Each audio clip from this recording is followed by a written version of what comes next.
월드컵 개막까지 이제 한 달도 채 남지 않았습니다. 그리고 마침내 홍명보 감독이 대한민국 대표팀 최종 26인 명단을 공식 발표했습니다.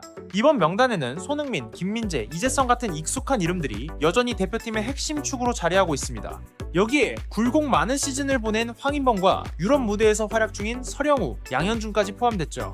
해외파 선수들의 숫자만 봐도 이번 대표팀이 한국 축구 역사상 가장 완성도 높은 스쿼드 중 하나가 될 수 있다는 기대감이 커지고 있습니다. 하지만 반대편에서는 결국 이승우가 부진한 경기력 끝에 최종 명단에서 제외됐습니다. 그리고 솔직히 지금 팬들이 가장 뜨겁게 논쟁하는 건 누가 뽑혔는가가 아닙니다. 바로 누가 선발로 나설 것인가입니다. 지금의 한국 대표팀은 그만큼 선택지가 너무 많습니다. 공격진부터 중원, 양측면, 수비 라인까지 어느 자리든 월드컵 직전 최고의 폼을 보여주는 선수들이 존재합니다. 그렇기 때문에 이번 대표팀은 예전처럼 고정된 베스트 11이 아닙니다. 팬들은 투톱 조합부터 중원 조합, 양 윙 선택까지 수많은 경우의 수를 놓고 이야기를 쏟아내고 있습니다.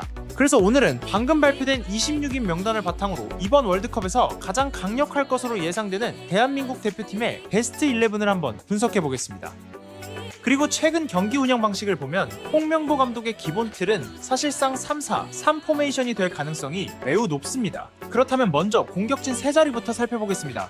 가장 먼저 빼놓을 수 없는 이름은 역시 손흥민입니다. 이번 대회는 그의 커리어 네 번째 월드컵입니다. 2014년, 2018년, 2022년에 이어 다시 월드컵 무대를 밟게 됐죠. 현재 손흥민은 안정환, 박지성과 함께 한국 월드컵 역대 최다골 기록인 3골을 공동 보유하고 있습니다. 이번 대회에서 단 한 골만 추가해도 그는 한국 축구 역사상 월드컵 최다 득점자로 단독 등극하게 됩니다. 무엇보다 이번이 손흥민의 마지막 월드컵이 될 가능성도 적지 않습니다. 1992년생인 그는 이제 커리어의 마지막 전성기를 향해 가고 있고 많은 팬들이 손흥민이 가장 완벽한 방식으로 월드컵 여정을 마무리하길 바라고 있습니다. 다만 팬들이 우려하는 부분도 있습니다. 최근 득점 페이스가 예전만큼 폭발적이지 않다는 점입니다. 그럼에도 대표팀 유니폼을 입은 손흥민은 여전히 대한민국의 가장 큰 희망입니다. 실제로 한국은 손흥민이 골을 넣을 때 가장 강한 모습을 보여왔습니다. 결국 더 높은 곳으로 올라가기 위해선 이번에도 손흥민의 폭발이 반드시 필요합니다. 그리고 공격진의 또 다른 한 자리는 사실상 이강인을 빼놓고 이야기할 수 없습니다. 5월 말 챔피언스리그 결승전을 치른 뒤 합류가 늦어질 가능성은 있지만 이강인은 조별리그 3경기 모두 선발이 유력합니다. 왜냐하면 손흥민이 정신적인 리더라면 이강인은 이번 월드컵 대한민국의 전술적 핵심 카드이기 때문입니다. 현재 이강인은 한국 선수들 가운데서도 드물게 혼자서 볼을 운반하고 수비를 무너뜨리며 막혀있던 흐름을 단번에 바꿔낼 수 있는 유형의 선수입니다. 최근 대표팀 경기만 봐도 이강인이 살아나는 순간 한국은 최소한 경기 주도권만큼은 안정적으로 유지했습니다. 유럽 최고 수준의 무대에서 계속 중요한 경기를 소화하고 있다는 사실 자체가 그의 성장과 클래스가 얼마나 올라왔는지를 보여주고 있습니다. 그렇기 때문에 손흥민과 이강인의 자리는 사실상 확정적이라고 볼 수 있습니다. 남은 건 공격진 마지막 한 자리입니다. 그리고 진짜 치열한 경쟁은 바로 여기서부터 시작됩니다. 특히 한국이 3-4-3 포메이션을 사용하게 된다면 수준 높은 선수들 중 상당수가 벤치에서 시작할 수밖에 없습니다. 지금 가장 큰 화두는 바로 이것입니다. 과연 손흥민을 측면에 둘 것인가 아니면 최전방 스트라이커로 올릴 것인가. 이 논쟁이 점점 뜨거워지는 이유는 바로 오영규의 엄청난 성장세 때문입니다. 시즌 도중 이적을 했음에도 그는 무려 48경기에 출전해 18골 7도움을 기록했습니다. 유럽 무대에서 뛰는 젊은 공격수라는 점을 감안하면 정말 인상적인 수치입니다. 단순히 득점만이 아닙니다. 압박 능력, 위치 선정, 박스 안 움직임까지 눈에 띄게 발전했습니다. 지금의 오영규는 현대 축구가 원하는 전형적인 스트라이커의 모습을 보여주고 있습니다. 그리고 어쩌면 홍명보 감독 역시 이미 손흥민의 역할 변화를 고민하기 시작한 것처럼 보입니다. 최근 인터뷰에서 손흥민은 스스로 어시스트보다 골 넣는 걸 더 좋아한다고 직접 말한 적이 있었습니다. 이건 상당히 의미심장한 이야기였습니다. 실제로 지난 3월 오스트리아전에서 손흥민은 평소처럼 측면에 배치됐지만 거의 존재감이 사라졌습니다.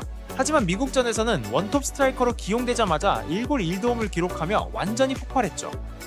지금 손흥민의 나이를 생각하면 계속해서 깊게 내려와 수비를 돕고 90분 내내 엄청난 활동량을 유지하는 역할은 더 이상 가장 효율적인 방식이 아닐 수도 있습니다. 그렇기 때문에 이번 월드컵에서는 손흥민이 최전방으로 올라가 역습 상황에서 상대를 끝내버리는 결정적인 한방 역할을 맡게 될 가능성이 매우 큽니다.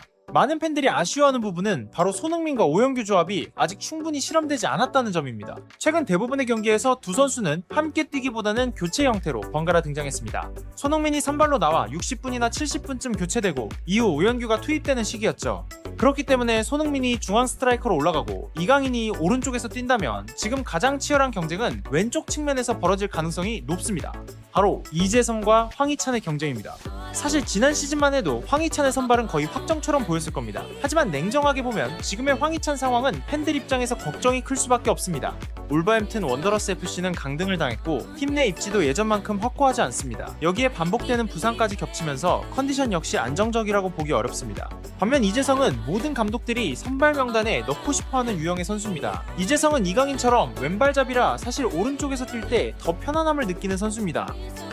하지만 현실적으로 대표팀은 그를 왼쪽에 세울 수밖에 없는 상황에 가깝습니다. 왜냐면 이재성의 진짜 가치는 화려한 장면이 아니라 팀 시스템 전체를 위해 묵묵히 희생하는 데 있기 때문입니다. 압박 능력, 오프 더블 움직임, 연계 플레이, 전술 이해도까지 이재성은 사실상 홍명보 감독에게 대체 불가능한 선수에 가깝습니다.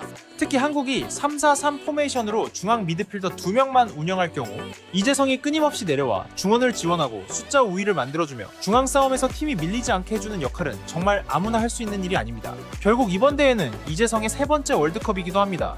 경험, 안정감, 경기 읽는 능력은 월드컵 같은 단기전에서 엄청난 힘이 됩니다. 그래서 한국의 선발 공격진은 이재성, 손흥민, 이강인 조합이 될 가능성이 매우 높아 보입니다. 역습 속도, 유기적인 포지션 스위칭, 그리고 끊임없는 압박에 초점을 맞춘 공격 라인이 되는 셈이죠. 물론 이 조합은 상대에 따라 충분히 달라질 수 있습니다. 만약 피지컬이 강하고 몸싸움이 많은 중원을 가진 팀을 만난다면 한국은 클래식한 스트라이커를 투입해 경합 능력을 강화할 수도 있습니다. 반드시 골이 필요한 상황이라면 박스 안에서 힘을 발휘하는 유형의 공격수가 들어갈 가능성도 크죠. 반대로 상대가 라인을 올리거나 뒷공간을 많이 내준다면 조규성 역시 후반에 투입될 수 있는 매우 흥미로운 카드입니다. 공중볼과 빠른 역습 상황에서 큰 위력을 발휘할 수 있기 때문입니다. 또한 중원 장악력이 흔들릴 경우에는 배준호나 황인범 같은 선수들을 활용해 경기 템포를 다시 가져오는 선택도 충분히 가능합니다. 그럼에도 개인적으로 지금 한국 대표팀의 벤치 공격진에는 한 가지가 부족하다고 느껴집니다. 바로 혼자서 경기를 뒤집어 버릴 수 있는 선수입니다. 황희찬을 제외하면 좁은 공간을 직접 드리블로 찢어내고 단 한 번의 개인 능력으로 흐름을 바꿔버릴 수 있는 유형의 선수는 많지 않습니다. 흔히 말하는 빅매치 킬러 같은 존재 말이죠. 그리고 바로 그 점 때문에 이승우의 탈락이 더욱 아쉽게 느껴지는 겁니다. 솔직히 말해 이승우가 다른 선수들보다 압도적으로 뛰어났다고 보긴 어렵습니다. 하지만 월드컵은 단순히 폼만으로 결정되는 무대가 아닙니다. 감정의 무대이기도 하고 투지의 무대이기도 하며 아무도 예상하지 못한 폭발적인 순간이 탄생하는 곳이기도 합니다. 그리고 이승우는 늘 그런 특별한 에너지를 가진 선수였습니다. 그리고 마지막으로 이번 스쿼드에는 여전히 많은 물음표가 남아 있습니다. 전술적인 부분도, 체력적인 부분도, 그리고 안정성에 대한 걱정도 분명 존재합니다.